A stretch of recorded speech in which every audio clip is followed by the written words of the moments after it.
Good morning, everyone. Welcome to Accuracy in America, brought to you by Accuracy in Academia. I'm your host, Don Irvine, joined by my co-host, Brian McNichol. Hello, deplorables, dregs, despicables, chumps, Neanderthals, semi-fascists, maggots, and of course those dog-faced pony soldiers. That's right. All right. Well, I was thinking about the weather because I like to talk about the weather. Yesterday was a great day, and I thought maybe we finally have hit the real spring. Not 30 degrees at night. And Yeah, it was nice outside last night. Yeah, I was outside for a little bit. It was good. Yeah, I was very happy to walk out of the house at like 4:40 a.m. and I didn't wear a jacket and I didn't have my jogging pants or whatever to go to the gym. It's like this is how it's supposed to be. There you go. Another day in paradise. It's beautiful today too. It's going to be. Yeah, looks a little. It's a little gray over here, but still. I don't know, I think it's still was earlier, but now I'm looking out there now. It's bright and sunny. It's like the clouds are moving off. So maybe I have another eclipse coming. Could be. Does that mean you get to hit the links? It could be later today. I might get to hit it. I bet it's been hard for me to play because. So I was out there Easter Sunday, right? First of all, I had the greatest wife in the world. She lets you play golf on Easter Sunday. There was like 10 people on the golf course. I was probably the only one who was married, I played the first 8 holes. I've had 2 birdies, which is, that's good for me. And I was like 1 over par. I was really blasting the ball, right? So I come to the 9th hole and I get up there and I'm like, man, this swing, it really feels good, I rear back and I'm like, man, I've never been in better position over a golf ball. I can just come through as hard as I want and just blast it, right? So I did. And the golf club blew up. The golf club would the driver, right? It just like you see this stuff flying every which way. And I'm like, wow. And the ball went pretty far, right? It was like a drive, And but like the last half of that swing, I'm just swinging the stick, right? There's no club on the end of it. So pulled groin, like ever since Easter, I've been walking around like I'm 80, But I'm trying to like come back, Today may be the day to try it after work. You'll make it back. You mean like Tiger's been making it back, right? That's right. He's supposed to be in the Masters. So yeah. See if he can make the cut. I mean, it's I mean, Tiger's had a lot of travails, the personal issues, the injuries and all these things. A lot of these things that pile up as you get older, and as a golfer, there are injuries that you're more prone to as you age, and everything like that. But he's still out there giving it a go, and we'll see. I don't know. I mean, the Masters is, it's just such a classic event for golf. It is. I can hardly wait. Starts tomorrow. Every time I see this, I keep thinking it's like, I visited Augusta how many decades ago because there was a Republican state convention in that city, and I'm thinking like I was pretty close to that club. Yeah. We went there, and like if you don't have a way to get in, right? You can kind of walk up to the fence and look, right? And so we've done that. I've been there and like seen what it looks like, seen that drive that they make, and so forth. But yeah, there's also the thing about Masters. If you're a sports watching fan, right? Which we both are. So we just got done with the national championship basketball games, sort of puts an end point on winter, right? And then the Masters is sort of like spring, the official opening of spring, right? And it's shaping up like springish weather, and it sort of like gets us into the spring and summer, the warm season. So I always look forward to it on the calendar. Yeah, I would tell you, I was just since we're in the golf side now, anyway. I was listening to a ESPN daily podcast with Clinton Yates has taken over for Pablo Torres, and he interviewed this caddy, Michael Collins, I guess it was. And they were talking about the Masters, but also Live Golf and John Rahm and all this stuff. And it was funny in a sense because, I mean, talking about how the importance of caddies and how many times you get fired, and how difficult it is to win if you're going to a tournament with a caddy for the first time who really doesn't know you. But he was pointing out about live, LIV is actually is Roman numeral, is 54, which they play 54 holes. Right. But what this caddy said in the podcast, and Yates corrected him right away. He says it's for the Greek numerals, Greek number 54, and yeah, it was kind of. I thought they handled it pretty well, because at the end of the podcast, he's just like, it's like, yeah, okay, so I failed history, but you won't let that go, right? And I was like, yeah, I don't know. I thought I don't know if I've ever heard anybody look at Roman numerals and associate them with Greek. And this caddy was trying to brush it off at that time. He says, basically the same thing. I love it. I mean, it's all that stuff was a long time ago. Yeah. A priest, he puts a dad joke, not a dad joke in the bulletin every week, right? So one day his dad joke was, I was in a cafe in Rome. I held up two fingers for coffees. They brought me 5. The V is the 5. I like that. That's why they call them dad jokes. Yeah, I do like that, though. That's good. Oh, here we got a weather report.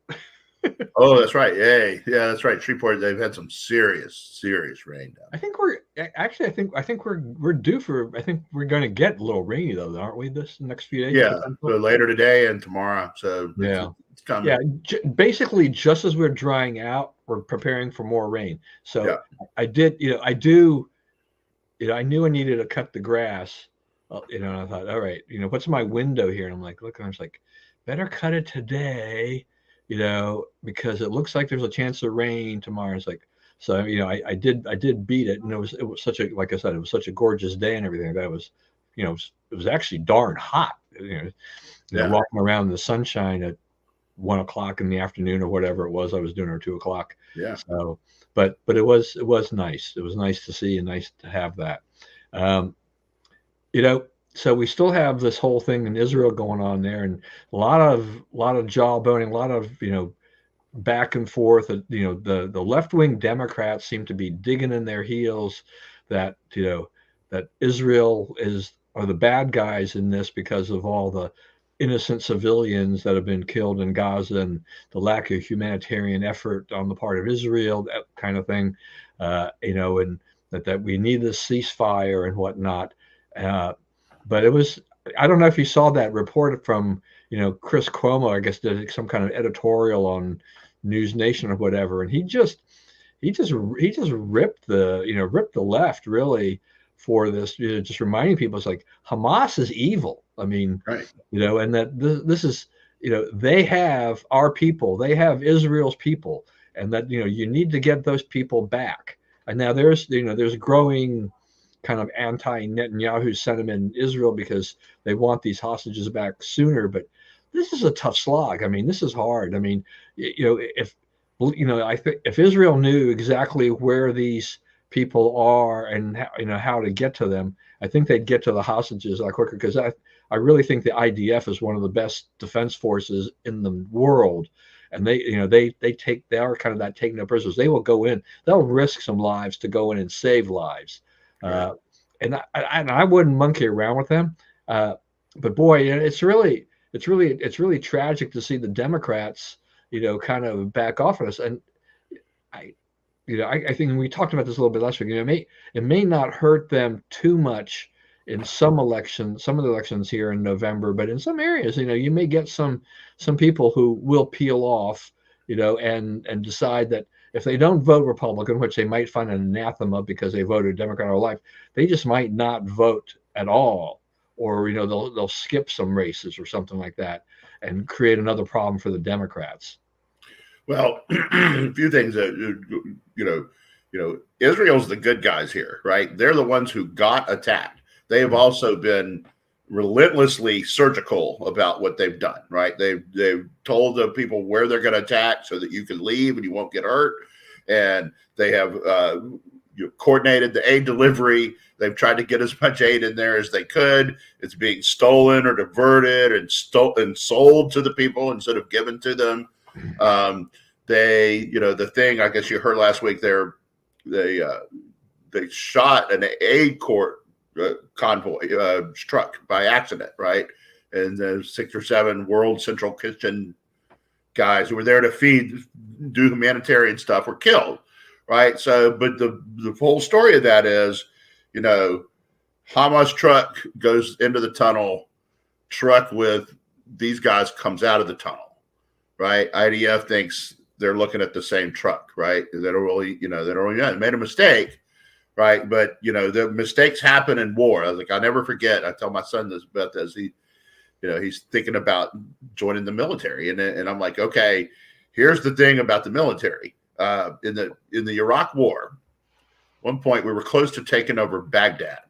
We had 8 tanks parked on the bank of the Euphrates River. They're right outside of Baghdad, and they were on. I mean, what are the Nile and the Euphrates famous for every year? Flooding, right? They come out of the banks every year, so the ground near them is soft because it's been flooded every year.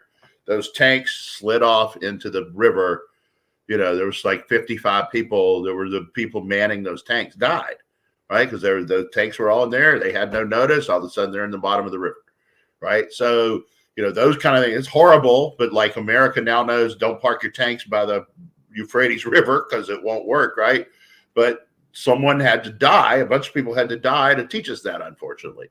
So, that kind of stuff happens in war, and it's terrible. But Israel is trying to do the job of taking out Hamas. They are not attacking aid workers. They're trying to get the aid in to Gaza. They're not unsympathetic to the plight of the people on the other side, but the people on the other side are not sympathetic to them. Right? Almost every single person in the Hamas-controlled territories, Gaza and the West Bank, favored what happened on October 7th. They celebrated it. They thought it was terrific. They struck a blow for whatever it is they're striking a blow for. And, they didn't care about what it did to the families and all the people who were killed and all the people who were kidnapped and tortured. And now they're saying they don't have any hostages. The hostages are all dead, right? We would love to trade you hostages for peace, but we have nothing to trade. So, if that's the case, then, I say you got to finish the job. I think that, Israel, it's a public relations hit right now. Okay, I got that. But, you have a problem that's been going on for decades here. And the problem moved itself into a position where it can be solved, right? Now it's like, as a result of these attacks, you have some imprimatur to go in there and deal with this. Attacks happen every day. They've happened every day except, I think, 2 days since October 7th. Palestinians have attacked Israel every day except 2 since October 7th. So it's not like that was their one-off deal and they're still being punished for that same thing. They're still attacking, right? Israel is still repelling attacks. I don't think people understand that. So, now you're saying Israel should leave them alone, have a ceasefire. They don't have a ceasefire. They don't want a ceasefire, right? This is stuff being done to Israel that's not being visited on the other side. I think that, I've said all along, till the rubble bounces, you have a chance to solve this problem right now, one fell swoop. Take your 3 more months of PR hits and get it done. Finish Hamas once and for all. Yeah, I mean, I think that the slogan should be something along like "finish the job," right? Right. And serve notice to everybody else who has little thoughts in their heads about doing this kind of stuff. We will wipe you out down to the last man. No, there are no wars without civilian casualty. Yeah, there's always going to be. They've done better than anyone else ever at removing civilian casualties. Yeah. So a few things here too. I mean, one is I thought I heard a report that Biden said told the press that that on the World Central Kitchen thing that there wasn't a convoy, but I think most people consider that a convoy.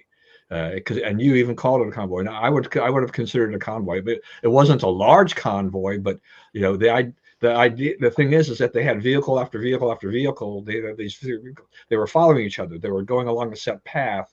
and everything like this. To me, that's a convoy.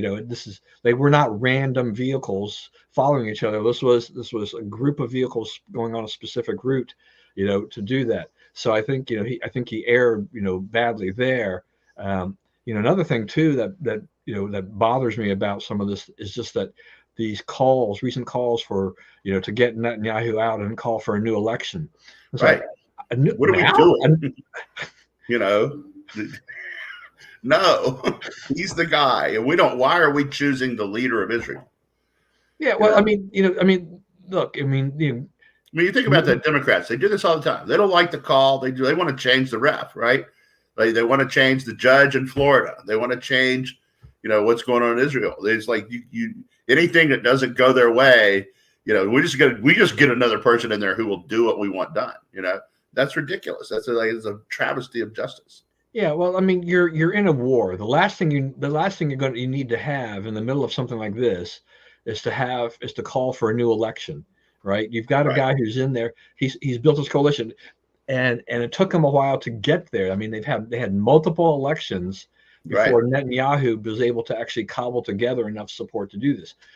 The country, calling for a new election at this time would just be utter chaos. Hamas, they would love it. They would leave the country completely vulnerable. Yeah, they would love it. At a time when you have the Arab states are now looking around at this and they're going, Israel didn't attack them; they attacked Israel. We need to quiet this down. Yeah, why? Because you throw this into. The chances are that another election would be like a lot of the other ones. It would be very hard for any one person to really get the majority of the vote. They would have to spend all this time. In the meantime, the nation would be somewhat rudderless at critical moments. And it makes absolutely no sense. And yet even our people, our legislators, they're willing to throw that out there and say that. This comment is right on too. Yeah, that's right too. And the other thing is you're not getting what you want out of that anyway, right? It's not gonna end like that. It's like, why are we meddling in the affairs of our ally? Remember when they were our ally? Yeah, no, it's just none of this really makes any sense, whatsoever. And so it doesn't. It does if you think about the Biden administration is still stuck on the two-state solution.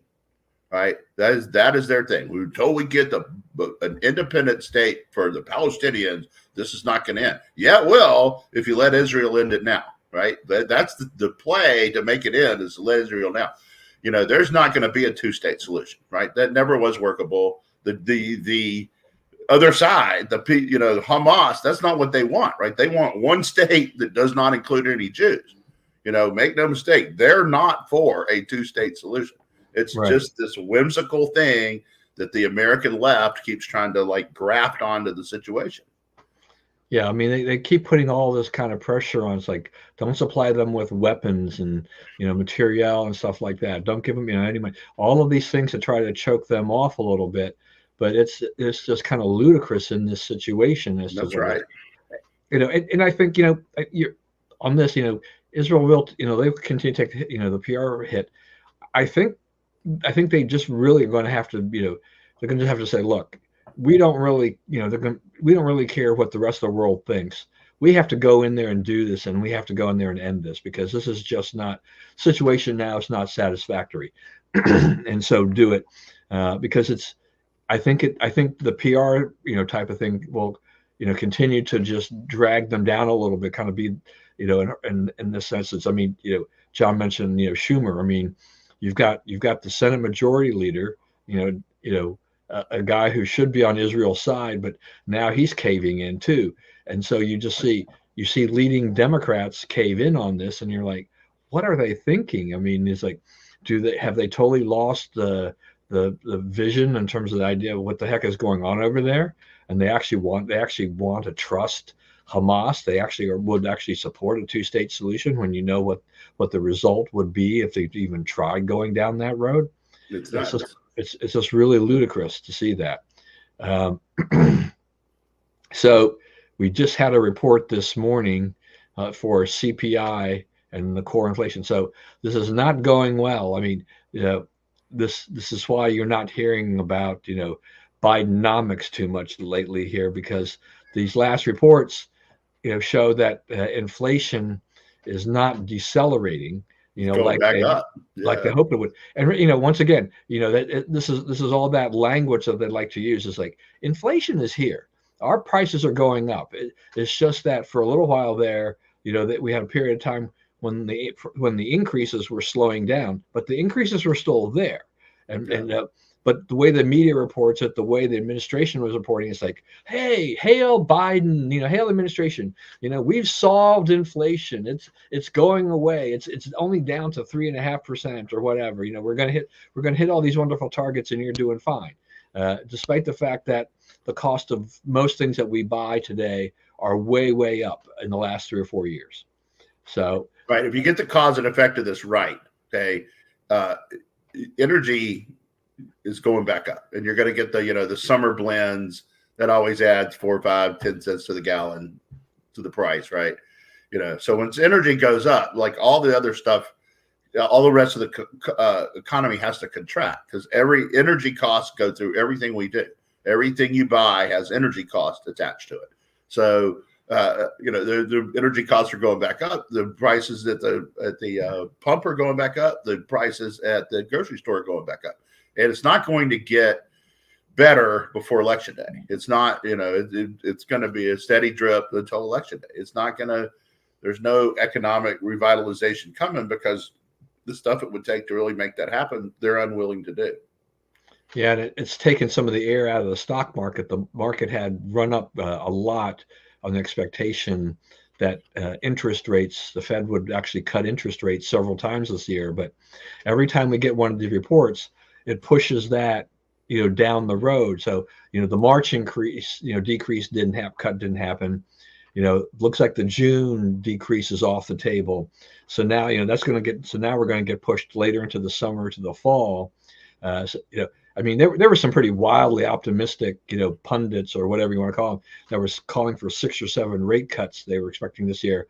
Now they're down to 2 or 3 at best. So it's the stock market is, I never like it when administrations try to claim credit for stocks going up or whatever, because really stocks are they're looking down the road. They're looking at the future, and it's kind of a separate entity.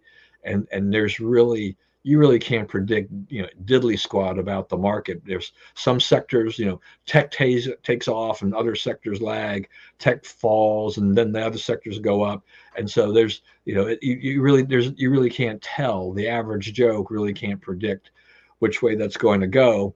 And it's based on earnings and earning expectations and stuff like that. I mean, AI has kind of been the big driver of a lot of things. So you have that. Also, the other thing about the stock market is it really doesn't represent much of the economy anymore. Right. It's like a third of what it was 20 years ago. Yeah, and the way the indexes are derived, whether or not it's S&P 500, which is a broad index, or the Dow, which is 30, the formulas in there and the stocks in there. A lot of them are weighted based on the price of the stock and things like that. So it's not like you have equally weighted things, so there's distortions that occur within the index that give certain companies, when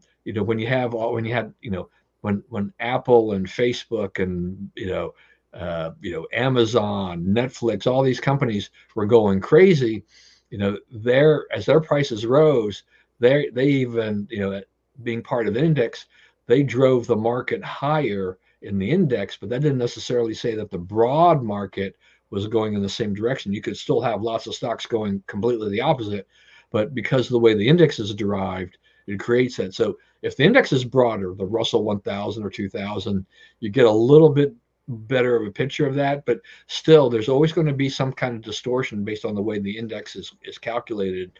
And so it's not a good barometer of the economy, and it certainly has, when less than it used to be. I mean, when presidents are elected, sometimes the market reacts initially, but it usually fades off within 2 days. Maybe it pops up because, oh, we want, this is going to be the pro-business president, and then a couple of days later goes back to where it was before, and the market goes on doing its thing, irrespective of who the president is. So, and I guess the market probably prefers to have a Congress that really doesn't do much. It doesn't affect tax policy and a lot of other things, that doesn't mess with raising taxes and stuff like that. Things that they don't have to worry about, so they can go along and make their predictions based on their models, not having Congress all of a sudden say, oh, by the way, we're going to increase taxes on the rich and corporations and all this stuff, which is what this administration continues to do, right? They continue to ratchet up the tax because the rich don't pay enough taxes. 47% pay none, but the problem is the rich. Yeah, well, I mean, I think that's another, like we talk about this from time to time. Tax policy, you need everyone pitching in, right? And also, like, quit withholding it out of the paychecks. Like, make people write a check, because if you had to write a check every month for $900 to the federal government, to pay your tax bill or whatever, people would start looking at the budget saying, wow, what can we do without here to get me below $900, right? Because now we're disconnected from it. And people, they pay the taxes through the withholding, and then they file their taxes and they get a refund, and they're like, woohoo, they give me money back, right? It was your money. They held your money for a year, and then you didn't pay, you didn't have that much tax liability, so they gave you back what was your money. Right. Yeah, I don't know. I mean, I don't know really what the ideal situation is, because part of me says that, yeah, make people write the check for their for their taxes every month or whatever, so they can kind of get it actually sinks into them. The other part of me says too that I just don't see millions of Americans doing that. I could see that a lot of them just trying to skip out and tell the IRS, come and get me.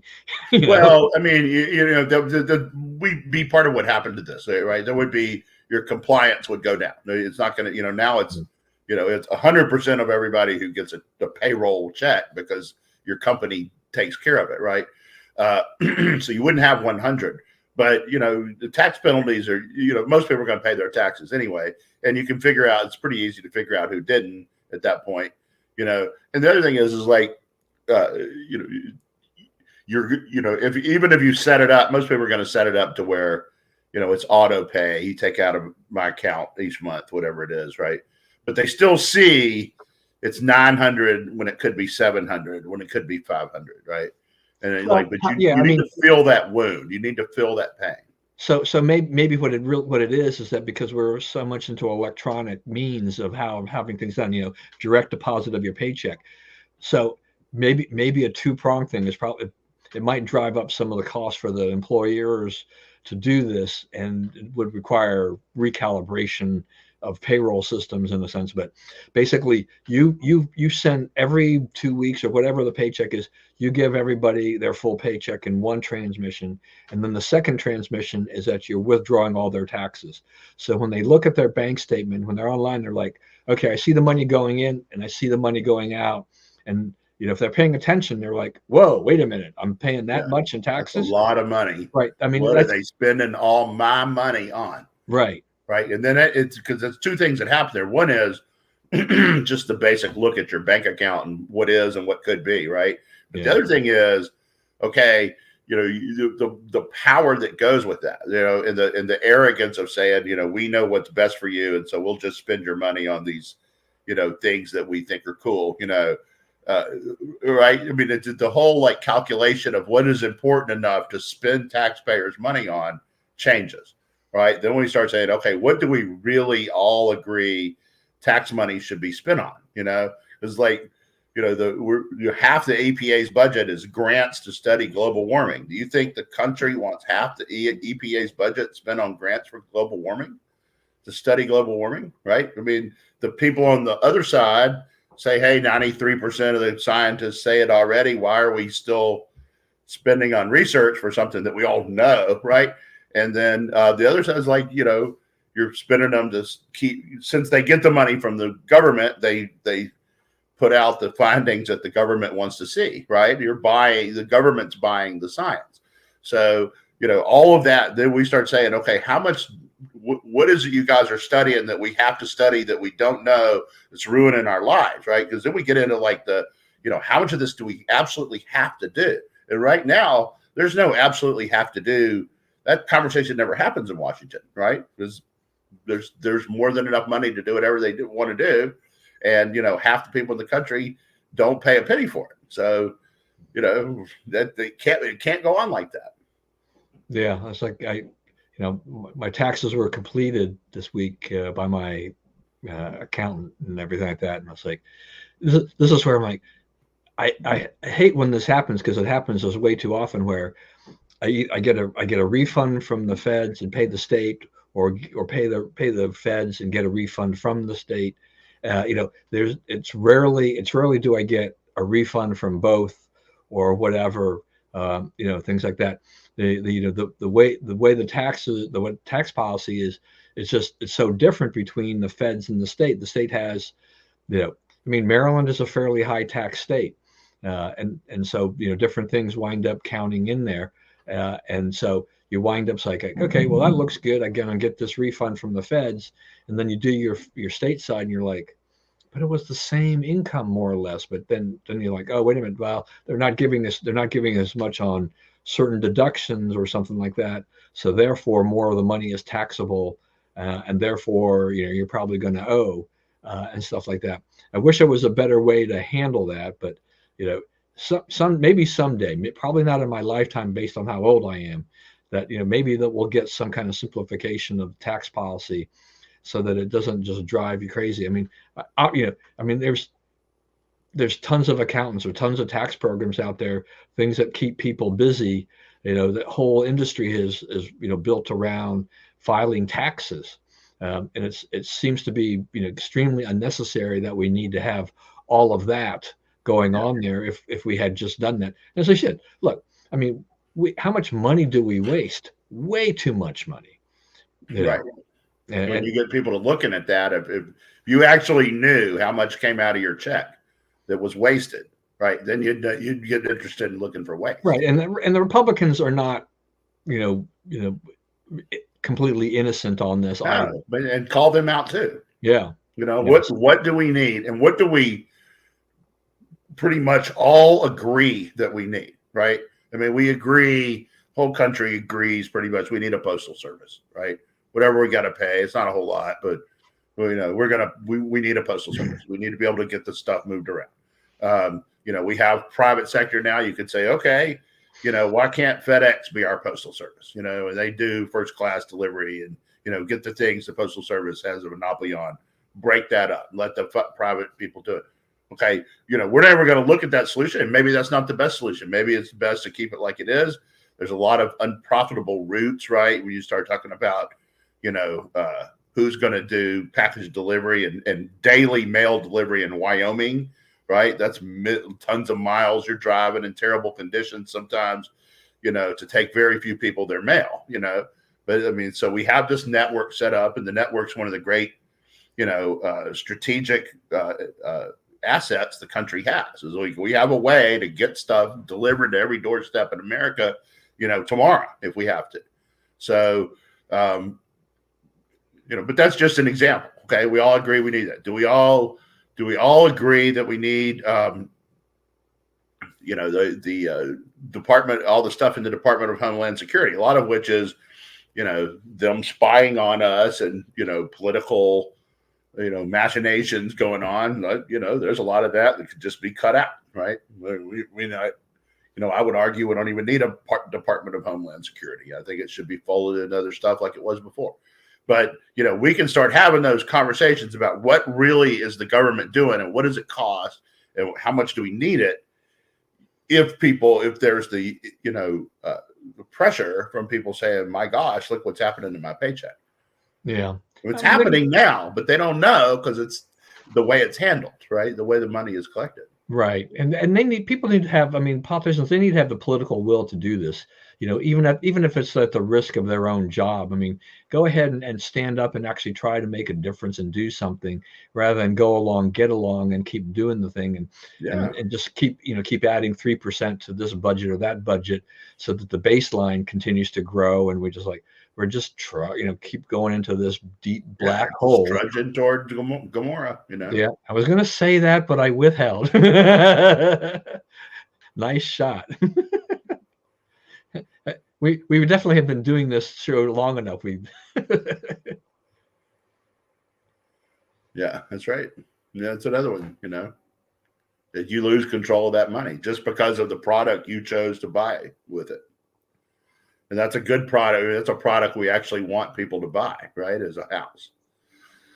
Yeah. You know, I mean, John's bringing up an interesting point though, too, because part of that, you know, there's actually a big dilemma now, though. I mean, you know, there was a time a few years ago before mortgage rates skyrocketed, before the pandemic, you know, and everything like that, where, you know, the empty nesters, you know, could and did sell their larger homes and downsized and bought smaller homes, you know, and then bank the difference and stuff like that. But that is almost impossible these days to do that. You can sell your home, but then you're going to have to spend almost as much money to buy a smaller home elsewhere in most parts of the country, unless you want to get way out in the boonies. And to me, I mean, if you like that, that's fine. But you know, The older you get, the kind of closer you need to be to. Yeah, right. So yeah, my thing is that I want to be within a reasonable distance of hospital and doctor services, medical services. Also, you know, certain shopping kind of thing like this. I like having things within a very short radius. You know, where I live now, it's very convenient to a lot of those types of things. But you know, I mean, even airports, you know, transportation, hospitals, doctors, the shopping, Costco, Sam's, all that kind of stuff. It's all here. You know, I can go 15 minutes in any direction and have a hospital, you know, and I can have a Costco, I can have a fire station, those kinds of things. You want that, you want to be able to have that. I mean, if you're living 2 hours away from where the nearest ambulance is, and you're 70 years old, that's a high risk situation then. Yeah. You know, you may love your woodsy lot, but you get a heart attack, you're probably dead. Yeah. You know, that type of thing. So it's really hard, you know, with a lot of these kinds of things, is the way it's now set up. You know, everything has just gone up, and there are people who want to buy those homes that the empty nesters would have sold, but the empty nesters aren't going anywhere. So there's a lot of people who are kind of stuck. Everybody's kind of stuck in position, and we don't get the mobility either that we used to have, where people would buy and sell. There's a lot on with all of that. That's right. But yeah, we are kind of heading towards that whole Gomorrah thing. So I'm glad you said that first, and I'm glad I bit my tongue on that one. All right, so we had this, you know, total eclipse yesterday. Now, look, we talked about this last week. I wasn't a big eclipse guy or anything like this, and I was actually sitting and not even thinking about it. And I'm sitting in my living room, and I was catching up reading some newspaper stuff, and I'm like, wait a minute, why is it getting darker outside? Yeah, it did make it weirdly dark. It got noticeably darker. My wife's like, hey, it's getting darker. But here's the thing. So someone pointed out to me.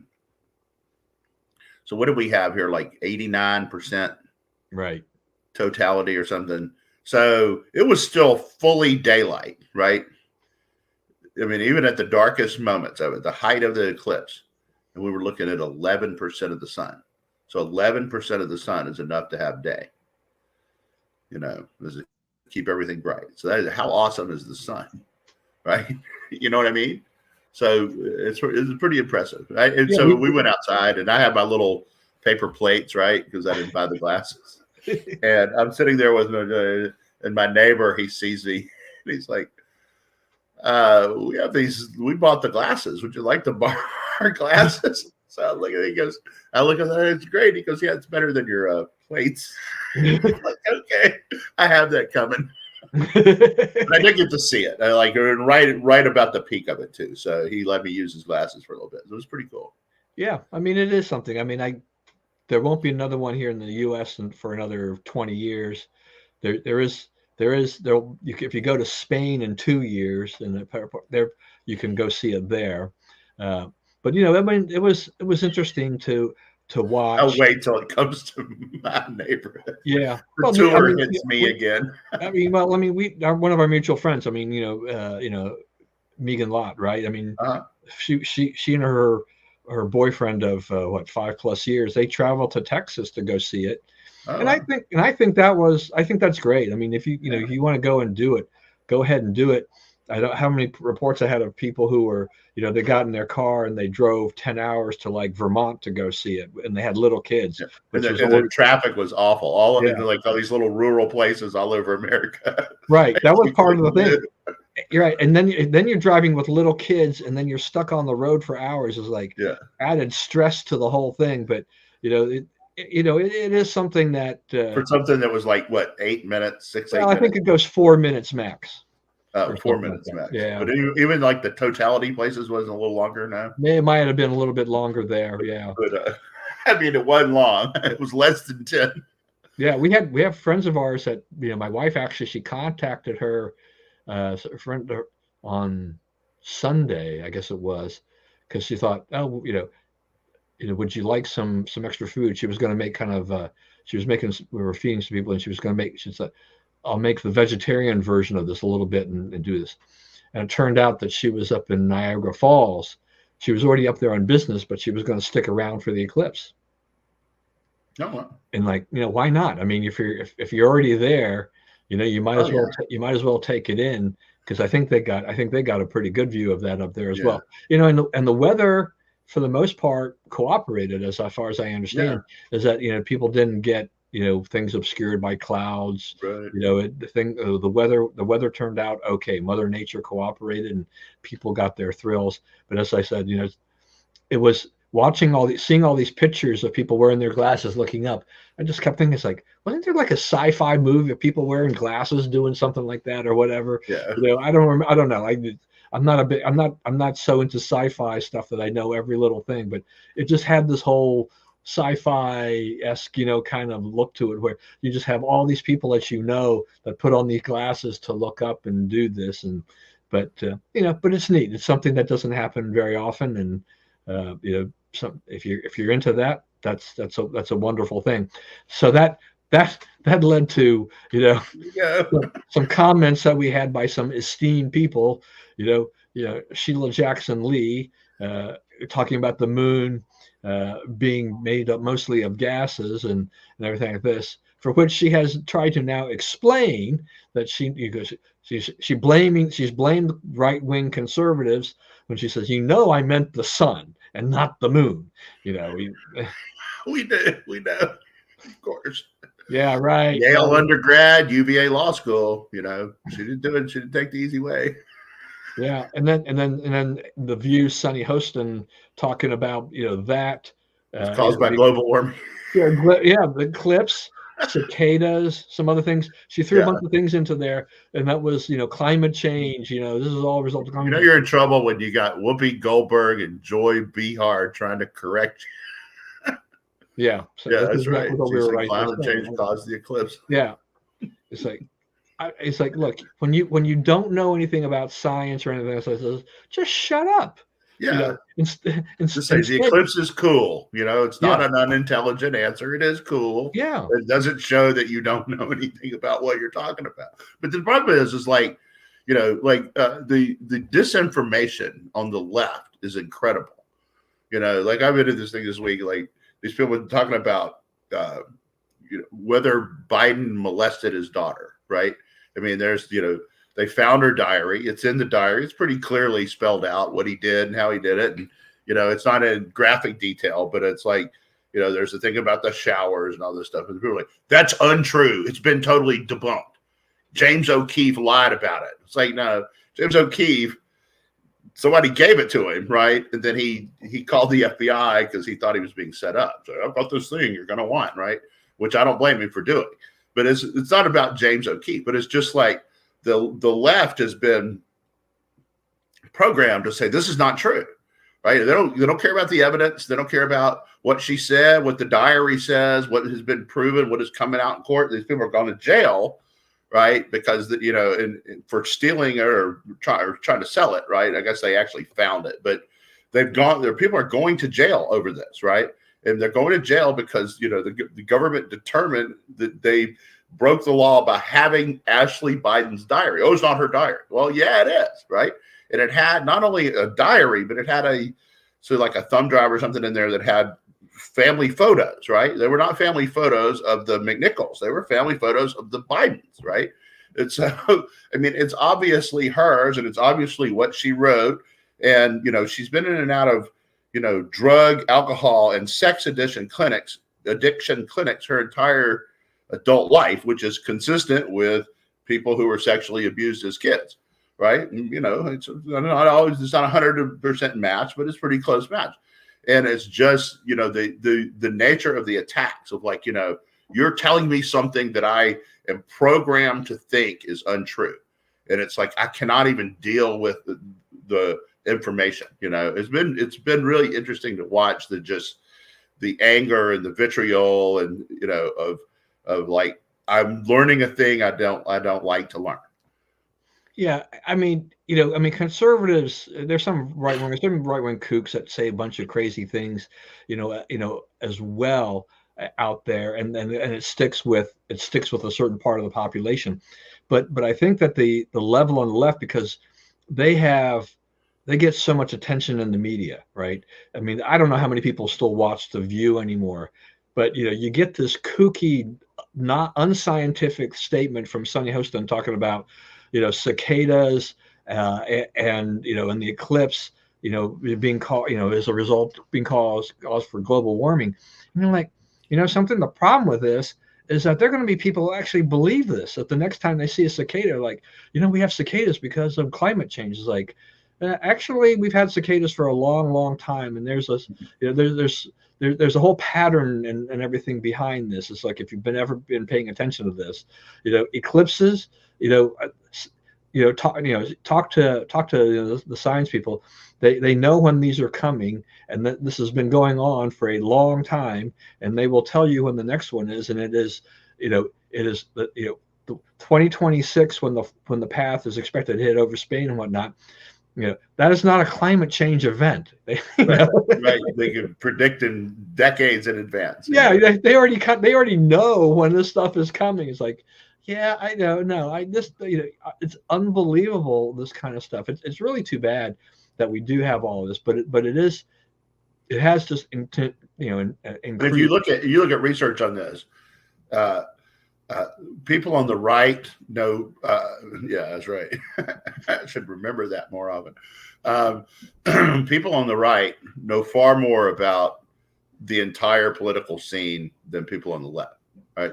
Political economics, whatever, all those subjects, public affairs topics. That they poll after poll, they research this question in different ways, fairly regularly, and the right is far more informed than the left because, for one thing, it's pretty easy to be a leftist and to avoid our media, conservative media. Right? Never spend 1 second looking at conservative media, but it's almost impossible to be us and avoid leftist media, right? It's just, you can't get away from if you live around here, for instance, you can't get away from the Washington Post, right? They're going to have something to say about whatever the story is and however it's perceived in this area, right? Because they're the behemoth, and you can't avoid their news. I take the Washington Post, right? I read it every day. So so I'm every day I'm exposed to what the other side says, but the other side is never exposed to what I'm saying. Right. And that's one of the things I've always said and thought for a long, long time, in terms of conservatism, liberals, and left.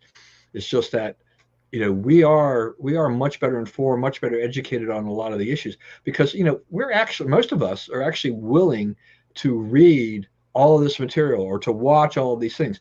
There are a lot of people on the left. They are in their tunnel vision. They're like, they will not spend a minute, reading a conservative publication or watching Fox News or Newsmax or whatever. They won't do it. So then they have one point of view, and that's the only point of view they have. So they're kind of in this echo chamber continually, whereas cannot handle arguments against their point of view. Right, and they're not prepared. Right. This is why, when the old Crossfire, programs and stuff like that, this is why no matter who the host was, whether or not it was Pat Buchanan or Bob Novak or whatever, they could easily dismantle the Tom Bradens and others of the world because they already had so much more information at their fingertips. They were already in there. They already had accumulated all this information because they would read a broader amount of things. Right. Even back before the internet, they were still better informed. Right. And they so had now you have this thing where they're trying to make the legacy media the official media, which is another like kind of broad thing they're doing. Yeah, and so as a result, I mean, you just have this whole you have this kind of long-standing thing for our side. Just, I mean, if you really got into a debate, right versus left, if there was a current crossfire type of program going on today, you would see, whoever the conservative was, and you could throw up virtually any, conservative who's actually, who we know has done a decent amount of reading, and throw them up against any liberal, and they can probably take them apart very easily. And do that. And I mean, I think that even goes, part of it to the whole Ronna McDaniel thing, which we'd already discussed before. But, you have Ronna McDaniel, who, NBC hired. She would have dismantled those left-wing pundits and other anchors on NBC or MSNBC had she been given the chance. She's not Michael Steele. She's not Steve Schmidt. She's not these mealy-mouthed, Republicans, R's and name only. She actually, despite the fact that a lot of people didn't like her, she would have stood up for Republican conservative principles, I think. And that was the bigger fear for the Rachel Maddows and others at MSNBC and whatnot, is because she was actually going to say things that would defend a position and would have been informed, and they would have had a hard time fighting back. Because, to me, Michael Steele and Steve Schmidt and anybody, look what happened to Nicole Wallace. They've all rolled over and played dead, Right. Giving away all their integrity to. Yeah, they did. They sold their soul. I mean, that's it. It's like, don't, Nicole Wallace probably will never walk into a room full of Republicans anymore. But, Michael Steele might try to, but, I don't know of anybody in the state of Maryland, for example, that even wants to think about the name Michael Steele for anything his name pops up. I think it's mud with everybody. Right. And that, the less you talk about him, the better, and everything like that. Right. Which, so only to a leftist would Michael Steele have credibility to talk about Republican issues. Right. If he says Republicans say or think, I'm like, how do you know? You're not among them. Right. Yeah, I mean, what's the woman's name on CNN? Is it Anna Cabrera or something like that? Isn't she a Republican? But she's she's fully full on left wing stuff on CNN, and CNN has. I mean, there's also S.E. Cupp, who I know, and she was always a little bit more libertarian. Yeah. But there isn't anything that says that she would support a conservative principle today. Versus where she was, say, 10 years ago, and they found a niche, and they basically said, okay, well, if there are sellouts, we could list a lot of sellouts. Yeah, we'll stop here and make money.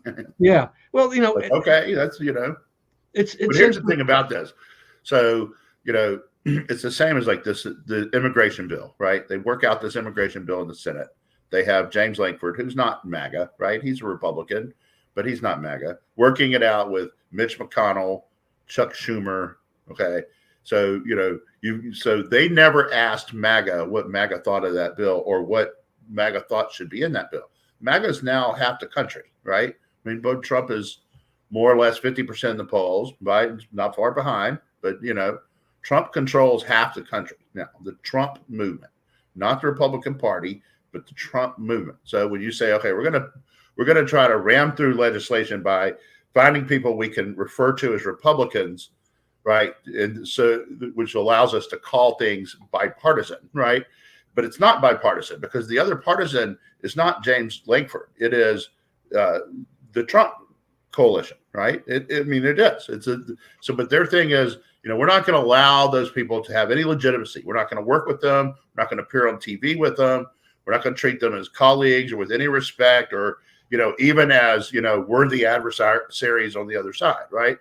we're going to continue to treat all of MAGA as an illegitimate, insurrectionist political movement. And MAGA has reached a critical mass to where you cannot do that anymore. And they have not adjusted. They're still trying to do a cram down like MAGA doesn't exist or does not deserve or should not be taken seriously. Yeah, I mean, didn't another thing about Biden, didn't this press conference thing, didn't he, when he was asked this question, I mean, about immigration, did he say he was going to have to go check to see if he had authority to shut down the border or something like that? Right. Like, that's Trump should put that in his camp. I'm sure Trump will put that in a campaign ad promptly, right? And say, well, I at least know how to shut down the border. This cat, he's asking his friends to look it up for him. I'm the president. I'm not really sure what I can do. Yeah. I mean, just the ineptitude. I mean, what did you do to screw it up, Joe? Just undo that. Step one, make them remain in Mexico. How hard is this, Joe? Yeah, it's unbelievable. Look, let's talk just really quickly about got maybe a minute or less here to do this. Just about the Trump's hush money trial is going to start as scheduled, I guess, on April 15th. I don't know. Do you expect much to come out of this? I know Trump's lawyers are continuing to try to find a way to push that off because he's effectively the nominee for the Republican Party, so he's really campaigning. Now he's going to have this thing that'll he's going to have to deal with. Real quick thoughts? Well, there's shaky legal ground. I think his lawyer, I mean, judge is pretty clearly against him. What'll probably happen is Trump will be convicted and he'll win on appeal. But the time it takes to get the appeal done will be, will lag deep into election season. All right. Rather than try to hit another issue here this late in the game, why don't we wrap this up, close it off here? Let's see. What else have we not covered? I'm looking on our wonderful list. I thought Trump was pitch perfect on abortion. That's the exact right thing that conservatives need to be saying. It's like remand to the states. You want to win the abortion issue, go win hearts and minds at the state level. I think the NPR thing, the editor coming out with a piece saying it lacks viewpoint diversity. NPR, taxpayer supported NPR, is all leftist and won't recognize any other view as legitimate. Is earth-shaking development in the people who care about that issue, because I think it's impossible now for NPR to not address it. For the Corporation for Public Broadcasting. Yeah, and I'll throw quickly my 2 cents too on this. I know that Mike Pence had, criticized Trump for his abortion stance, but I really thought I understand what Pence is saying about about the pro-life movement and everything like this.